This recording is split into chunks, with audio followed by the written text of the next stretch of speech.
सो इस सीरीज़ की last video के अंदर हमने बात की थी कि सिंपल मूविंग एवरेजेस जो है वो किस टाइप से काम करती हैं। अब इन मूविंग एवरेजेस को काफ़ी अच्छे तरह से हम यूज़ कर सकते हैं, काफ़ी इंपॉर्टेंस होती है इन सारी मूविंग एवरेजेस की। अगर आप लोग मूविंग एवरेजेस के बारे में थोड़ा-सा भी डिटेल में जानना चाहते हैं, सिंपल मूविंग एवरेजेस किस टाइप से काम करती हैं, तो उसके लिए आप ये वाली वीडियो को ज़रूर चेकआउट करें। इसमें आपको सिंपल मूविंग एवरेजेस की पूरी तरह से किस टाइप से वो काम करती हैं, कैसे बनती हैं, ये सब चीज़ें जो हैं आप लोगों को डिटेल में वहाँ पर मिल जाएँगी। अब इस सिंपल मूविंग एवरेज के अलावा एक और टाइप की मूविंग एवरेज होती है, जो थोड़ा ज़्यादा तेज़ जो है इन पे रिएक्ट करती है। इसकी रिएक्शन जो है थोड़ी फास्ट होती है और इस मूविंग एवरेज को हम कहते हैं एक्सपोनेंशियल मूविंग एवरेज। अपनी स्क्रीन पर जो ये आप चार्ट देख पा रहे हैं, वो है सिंपल मूविंग एवरेज, जैसे हमने पहले बात की थी। अब इसी पे मैं आप लोगों के सामने ये वाला हटा देता हूँ, FSMA वाला सिंपल मूविंग एवरेज वाला हटा देता हूँ। अब यहीं पर आप एक बार इसी चीज़ का स्क्रीनशॉट ले लो, फिर मैं यहाँ पर हटा देता हूँ और उसके बाद आप इसे जो है दूसरी तरह से कंपैरिजन करना। या एक काम करते हैं, अब देखिए, अब मैं आप लोगों के सामने ना मैंने दोनों लगा दिए हैं, सिंपल मूविंग एवरेज भी और एक्सपोनेंशियल मूविंग एवरेज भी। तो अभी मैं फ़िलहाल एक्सपोनेंशियल को हटा देता हूँ, तो अब आप यहाँ पर देख सकते हैं कि किस टाइप से सिंपल मूविंग एवरेज काम करती है। अब मैं सिंपल मूविंग एवरेज को हटाने के लिए अब मैं यहाँ पर आप लोगों के सामने सिंपल मूविंग एवरेज हटा देता हूँ। तो अब आप देख सकते हैं कि यहाँ पर जो एक्सपोनेंशियल मूविंग एवरेज है वो थोड़ी ज़्यादा क्लोज हो गई है, जबकि अगर मैं यहाँ पर सिंपल मूविंग एवरेज लगाऊंगा तो यहाँ आप देख सकते हैं इनकी थोड़ी सी जो है ना, इनका एरिया थोड़ा ज़्यादा वाइड है। अब सिंपल मूविंग एवरेज में क्या होता है, देखिए जो आप लोगों के सामने लगी हुई है ये भी एक्सपोनेंशियल मूविंग एवरेजेस है। अब इसमें और सिंपल मूविंग एवरेज में क्या फ़र्क होता है? सिंपल मूविंग एवरेज में जब भी हम काम करते हैं, जैसे हमने 5 बनाना का एग्ज़ाम्पल लिया था, तो उसमें पहला जो केला था ना, अगर आपको 5 की मूविंग एवरेज निकालनी है, 5 केले की एवरेज निकालनी है, तो आपको उन पाँचों को कैलकुलेट करके उसको डिवाइड बाय 5 करना पड़ेगा। अब मान लो आपके पास छठे केले का रेट आ जाता है, तो अब आपको मूविंग एवरेज निकालने के लिए वो जो पहला वाला केला था ना, उसको रिमूव करना पड़ेगा और उसकी जगह पर छठे केले का प्राइस ऐड करके फिर उसको एवरेज करना होगा। और एक्सपोनेंशियल मूविंग एवरेज में क्या होता है, इसमें ना एक फार्मूला लगाया जाता है। इस फार्मूले से क्या होता है कि जो लेटेस्ट में चीज़ चल रही है ना, उसकी वेटेज जो है हम थोड़ी बढ़ा देते हैं। अब इसे एक एग्जांपल से समझते हैं कि जैसे मान लो हम 40-50 दिन की एवरेज निकाल रहे हैं, तो मान लो 50 दिन की एवरेज निकालने के लिए आपको क्या करना होगा, 50 दिन का प्राइस इकट्ठा करना होगा और उसको डिवाइड बाय 50 करके आपको एक एवरेज प्राइस जो है वो नज़र आएगा। अब 50 दिन की मूविंग एवरेज है और वो थोड़ी स्लो होती है, तो इसलिए वो थोड़ी पीछे-पीछे चलेगी। क्योंकि जैसा मैंने आपको बताया कि लैगिंग इंडिकेटर है, तो पहले प्राइस मूव करेगा, उसके बाद ये मूविंग एवरेज की जो वैल्यूज़ हैं वो मूव करती है। अब एक्सपोनेंशियल मूविंग एवरेज की बात करें, तो जैसे 50 दिन की एवरेज निकली, वो तो आपने निकाल ली।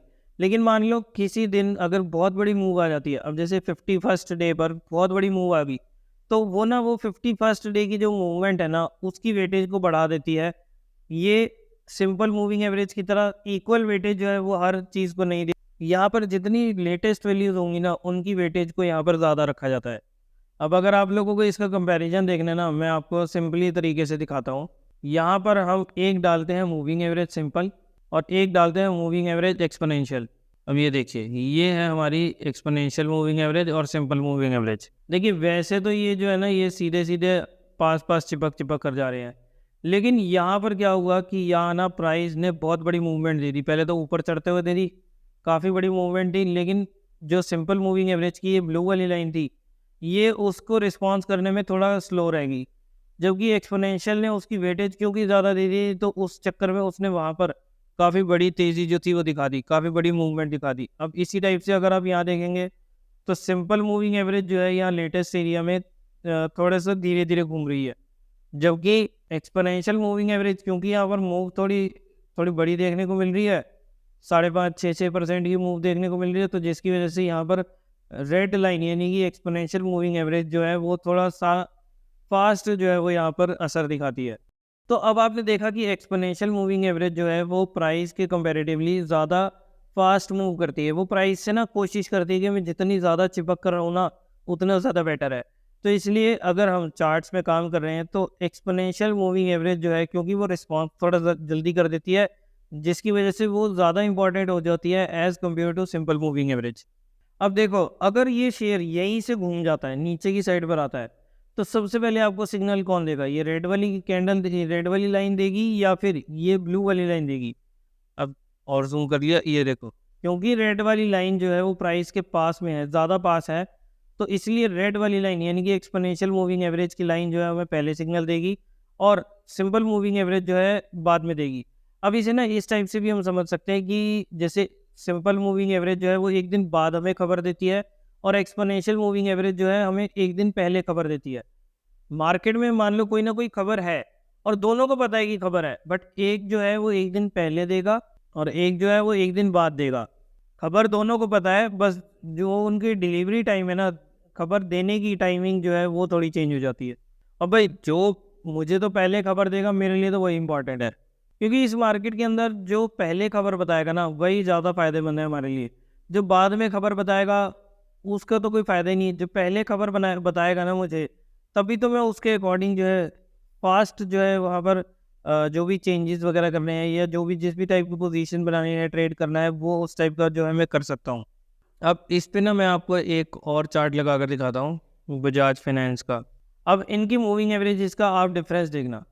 सिंपल मूविंग एवरेज 20 डेज़ की चल रही है 7,492 रुपये पे 7492.26 पर, जबकि एक्सपोनेंशियल मूविंग एवरेजेस जो है उससे 120 पॉइंट नीचे चल रही है 7,370 रुपये पे। तो इतना बड़ा डिफरेंस जो है यहाँ पर हमारे को एक्सपोनेंशियल मूविंग एवरेज और सिंपल मूविंग एवरेजेस के बीच में देखने को मिल रहा है।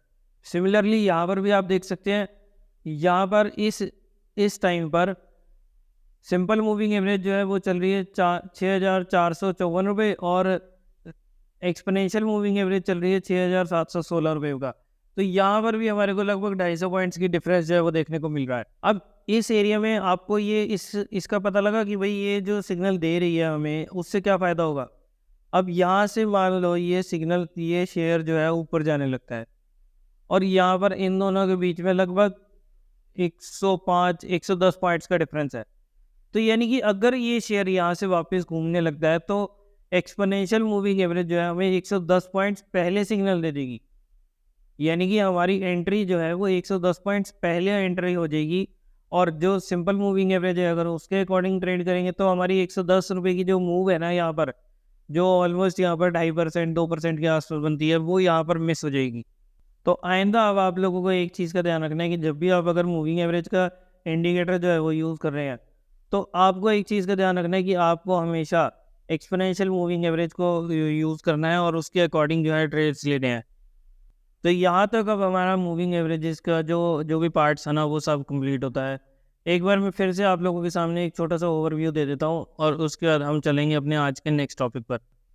अब आप लोग एक काम करो कि ये जो भी मैंने आप लोगों के सामने ये एक्सपोनेंशियल मूविंग एवरेज और सिंपल मूविंग एवरेज लगा के बताई ना, आप एक बार उसे जाओ अपने चार्ट्स पर इन्हें चेकआउट करो और देखो कि किस टाइप से ये जो है मूविंग एवरेजेस काम करती हैं।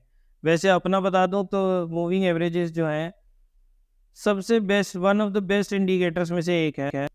ये चुप करके प्राइस के पीछे पीछे चलती है, इसको कोई मतलब नहीं है कि क्या वर्ल्ड में क्या चीज़ कहाँ पर हो रही है, इसे बस जो है अपने हिसाब से चलना है। वो कहते हैं कि जैसा प्राइस करेगा मैं वैसे वैसे करूँगी, मुझे अपना दिमाग लगाने की ज़रूरत ही नहीं है।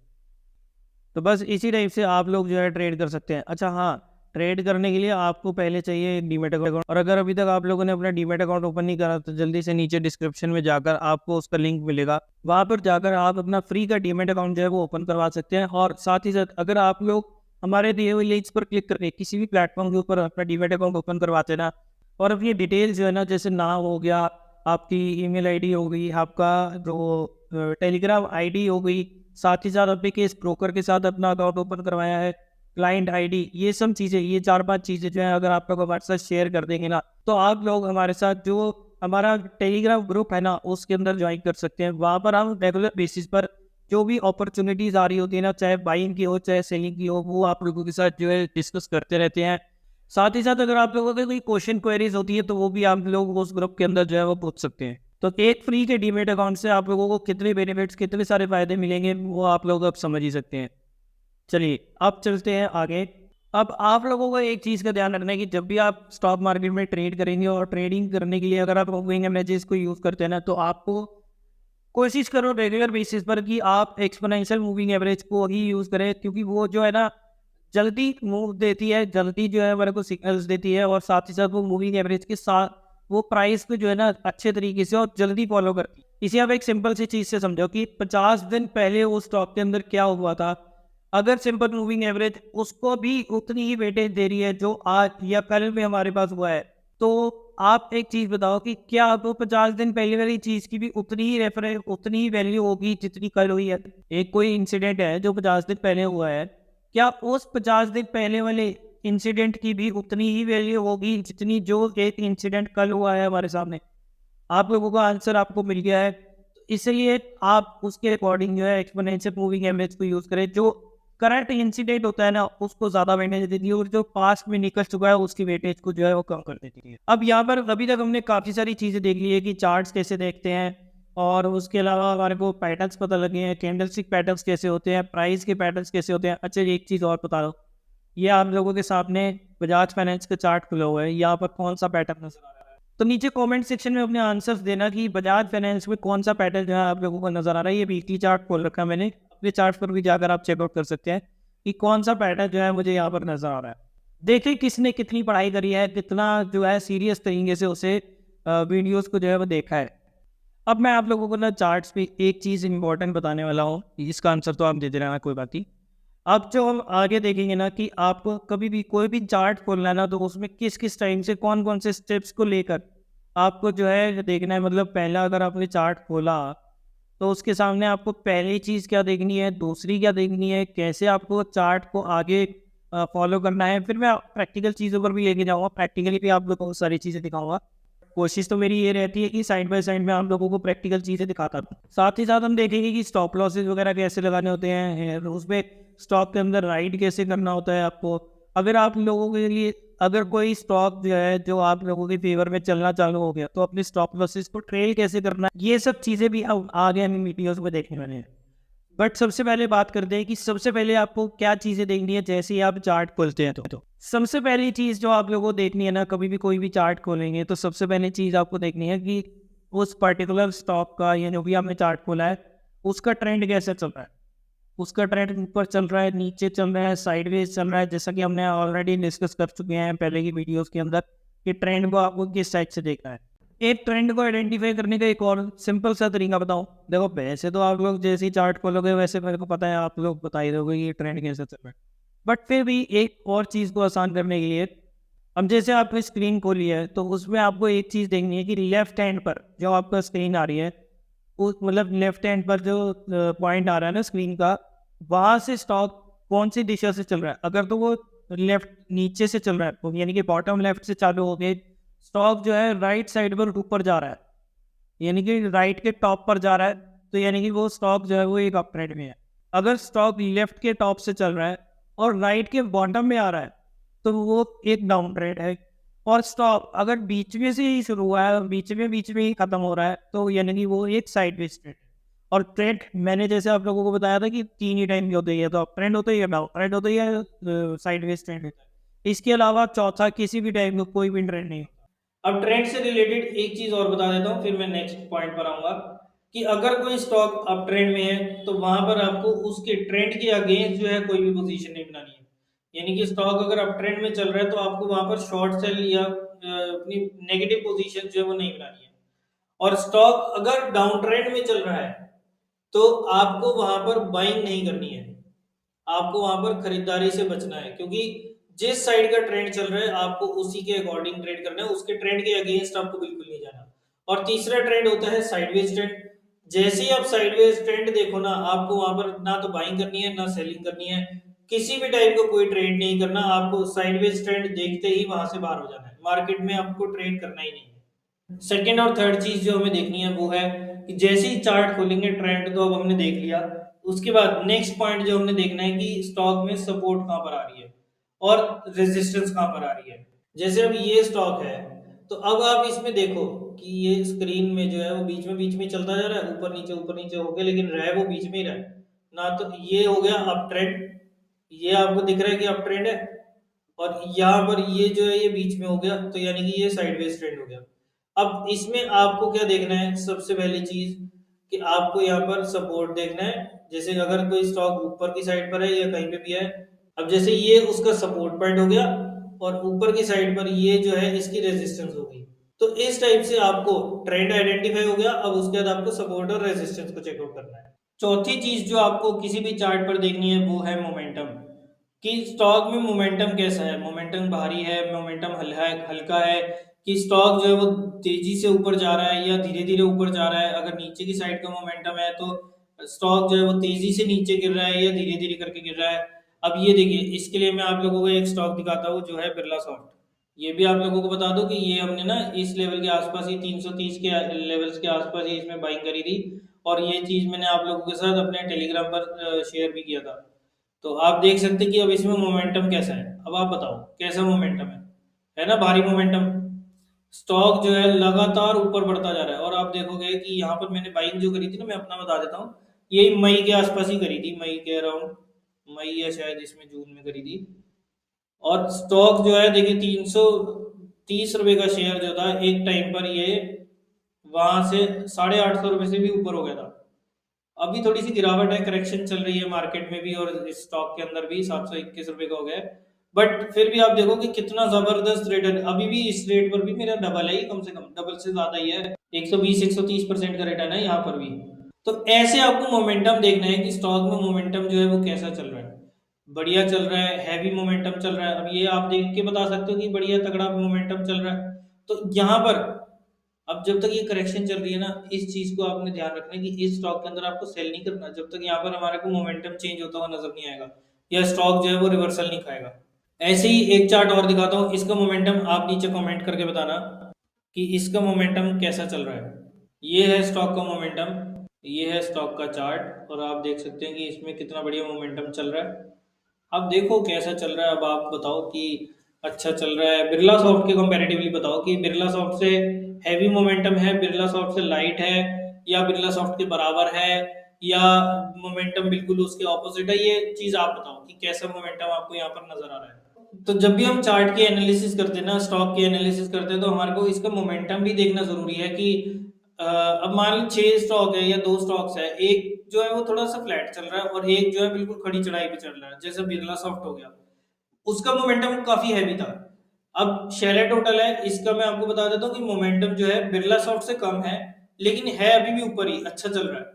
और एक चार्ट में आपको दिखाता हूँ जिसका मोमेंटम वो भी अच्छा है, लेकिन ये है आईटीसी का चार्ट। अब ये देखो, ये है मोमेंटम जो धीरे धीरे चलता है। जितना रिटर्न ये हमारे को 2 साल में देगा या 1 साल में देगा ना, उतना बिरला सॉफ्ट जो है वो 2 महीने में दे रहा है। जितना रिटर्न अगर हमारे को मान लो, ये स्टॉक जैसे आप देखो कि यहाँ पे इसने स्टॉक ने ब्रेकआउट या कुछ इस रेंज के आसपास दिया मार्च 2022 में, ठीक है। मार्च 2022 में स्टॉक का प्राइस था 238, और अभी आज की डेट में प्राइस चल रहा है 413 रुपये। तो आप देख सकते हो कि ये अभी तक डबल भी नहीं हुआ। कितना टाइम हो गया, 2 साल हो गए। और वहीं पर बिरला सॉफ्ट से अब अगर आप इसे कंपैरिजन करो, मैं अब देखो 14 मार्च के साथ ही आपका कंपैरिजन करके दिखाऊंगा। पहले आते हैं शैले टोटल पे। अब ये देखो, ये मार्च 2022 हमने देखा था ना, स्टॉक का प्राइस था 268, अभी क्या चल रहा है 791। मोमेंटम देख रहे हो आप, ठीक है। अब यहाँ पर आ जाते हैं बिरला सॉफ्ट पर।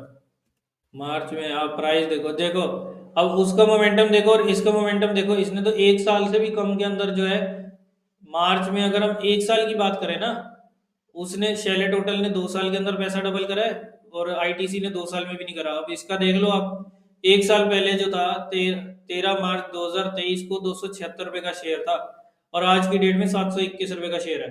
तो ऑलमोस्ट 2.8 टाइम्स हो गया, 2.7 टाइम्स, और बीच में तो 861 तक भी गया था, तो 3 टाइम्स के आसपास का रिटर्न यहाँ पर इस स्टॉक के अंदर 1 साल के अंदर देखने को मिल गया। तो जब भी आप स्टॉक में एंट्री करने की कोशिश करते हो ना, तो आपको ये भी देखना कि मोमेंटम कैसा नजर आ रहा है। जो एक शेयर जो है मुझे 2 साल में पैसा डबल कर रहा है, दूसरा शेयर मेरा 1.5 साल में कर रहा है या 1 साल में कर रहा है, तीसरा शेयर जो है मेरा 2 महीने के अंदर, 3 महीने के अंदर पैसा डबल कर रहा है, तो मुझे रिटर्न तो दोनों में मिल रहा है, लेकिन फास्ट रिटर्न किसमें मिल रहा है, जिसका मोमेंटम ज्यादा अच्छा है।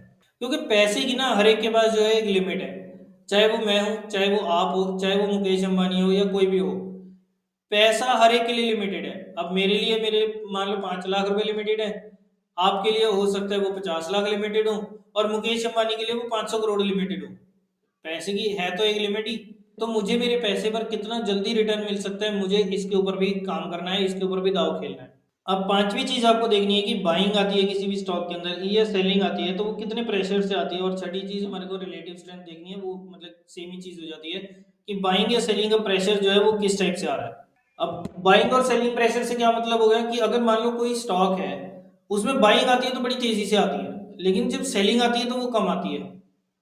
और जैसे अब मान लो पांच छह स्टॉक है, मैं आप लोगों को एक रियल एग्जांपल दूं, अब आप इसके ऊपर काम करना जरूर देखना। आईटी स्टॉक्स को चेक कर लेना, आईटी सेक्टर को, और उसमें जितने भी पांच छह शेयर्स है ना, 10 शेयर्स हैं, जो भी शेयर्स हैं, उसमें आप अलग अलग चार्ट्स को चेकआउट करना। आईटी में इंडेक्स नहीं कह रहा मैं, पूरा सेक्टर कह रहा हूँ। उसके अंदर आप चेक करना कि कई शेयर्स ऐसे होंगे जिसमें आपको ना बाइंग और सेलिंग का प्रेशर जो है और मोमेंटम काफी अच्छा नजर आएगा। जैसे बिरला सॉफ्ट हो गया, बिरला सॉफ्ट भी एक आईटी कंपनी है। उसके अलावा और कई शेयर्स आप देखोगे ना जिसमें बाइंग तो आती है, धीरे से आती है, सेलिंग आती है, वो भी धीरे से आती है। कई शेयर्स आपको ऐसे मिलेंगे जिसमें बाइंग बड़ी तेज आती है, लेकिन सेलिंग जो है वो धीरे से आती है।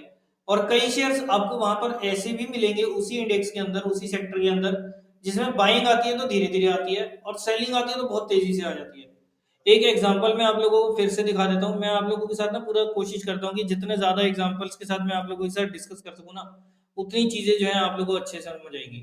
देखिए, बाइंग आई, अच्छी आई, सेलिंग आई, थोड़ी सी आई, फिर बाइंग आई तो अच्छी आई, कंसोलिडेशन थोड़ा सा, बाइंग आई, अच्छी आई, सेलिंग आई, थोड़ी सी आई, फिर बाइंग आई, अब जो है सेलिंग चल रही है। अब आप यहाँ देख सकते हैं कि स्टॉक जो है वापस से कंसोलिडेट कर रहा है, फिर बाइंग आएगी तो फिर अच्छी आएगी। अगर इसके हम पास्ट रिकॉर्ड की बात करें तो पास्ट ट्रैक को देखेंगे तो हमारे को इसी टाइप का जो है बिहेवियर देखने को मिल रहा है। एक शेयर और है, देखो ये सारे जो है आईटी सेक्टर के स्टॉक्स ही मैं आपको दिखा रहा हूँ, अभी तो और भी बहुत सारे शेयर्स हैं जिनको आप चेकआउट कर सकते हैं टीवी फिनटेक। अब ये देखो, बाइंग आ रही है तो धीरे धीरे आ रही है, लेकिन सेलिंग आ रही है तो भी कम आ रही है। फिर बाइंग आ रही है तो धीरे धीरे आ रही है, सेलिंग आ रही है वो भी धीरे धीरे आ रही है। बाइंग से धीरे, सेलिंग धीरे, बाइंग थोड़ी सी तेज हुई है, लेकिन अगर आप इसका देखोगे ना तो बाइंग इसमें धीरे आ रही है ओवरऑल देखेंगे तो। और सेलिंग जो है वो भी कोई खास नहीं आ रही है, सेलिंग भी धीरे धीरे ही आ रही है।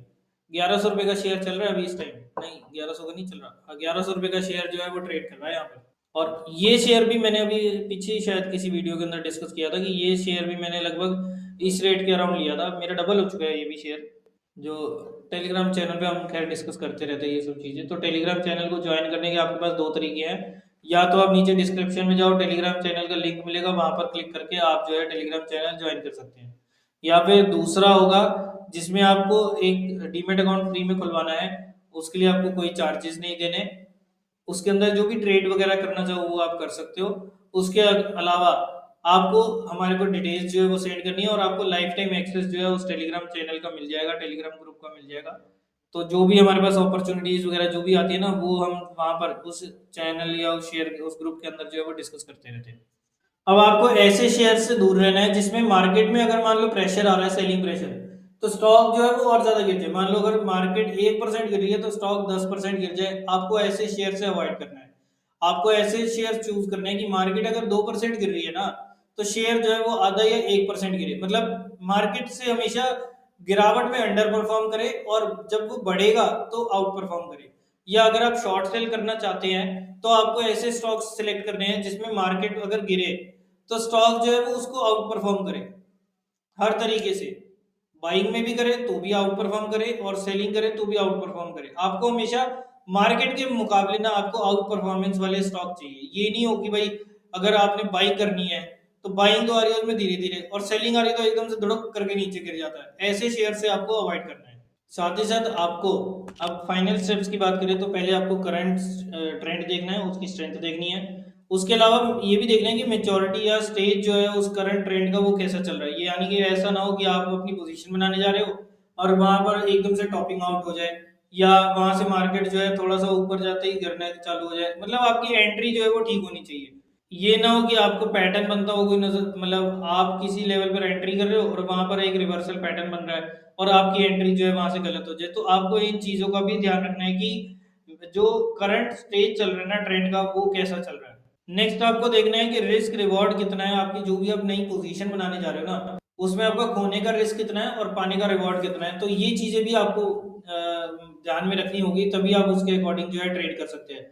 ऐसा थोड़ी है कि आप खोने को तो 1000 रुपये कर रहे हो कि भाई अगर एक ट्रेड में जाए तो मेरा स्टॉप लॉस हो 1,000 रुपए का, और टारगेट जो है मैं 100-200 रुपए से खुश हूँ, तो ऐसे ट्रेड्स आपको नहीं लेने हैं।